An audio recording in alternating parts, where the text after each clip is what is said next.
Yo, what's up? This one's about racist fake Sony music with that Michael Jackson album that came out, the posthumous one that came out in 2010. And it's been admitted that Jason Malik, who admitted it, was singing on 3 tracks. So racist Sony then pulled a Milli Vanilli using Michael Jackson. Just to show you how oppressive and racist, it shows you how it really is, what they thought about this black man who was the meal ticket for a lot of that label. He owned that label with that publishing and everything. And they show you how they pay it back by releasing a posthumous album. But they take Jason Malik, take some whack buster, that turkey, and have him on 3 tracks. And they sell it to the public, pulling a Milli Vanilli, using Michael Jackson. That's on some treacherous, insensitive, embarrassing on so many levels. But that's what these record companies, what these people, that's what they think about you. And you're black, that's what they think about you. Even Michael Jackson flipped that whole Sony thing, flipped the game worldwide.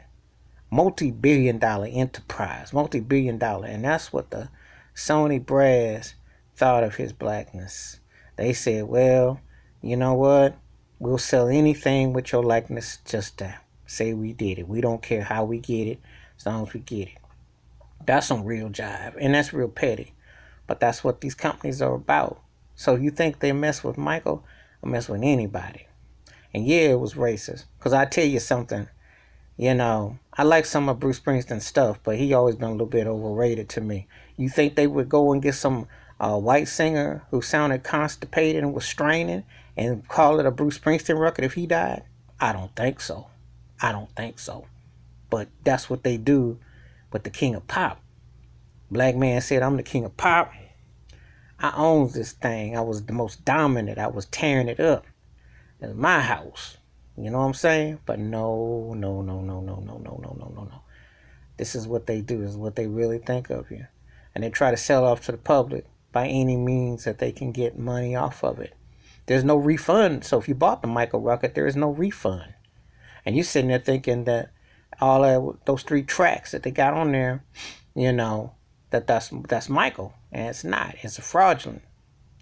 So that shows you how fake and whack Sony is and how fake and whack and racist the industry is. That's a prime example because they ain't never did it to no Elvis Presley recordings. Last time I checked, you know what? They didn't go get Ricky Nelson or somebody, or get even Chris Isaac. When Chris Isaac came out, Chris Isaac had a nice voice, but he's bordering on that Elvis Robertson tip back in the day.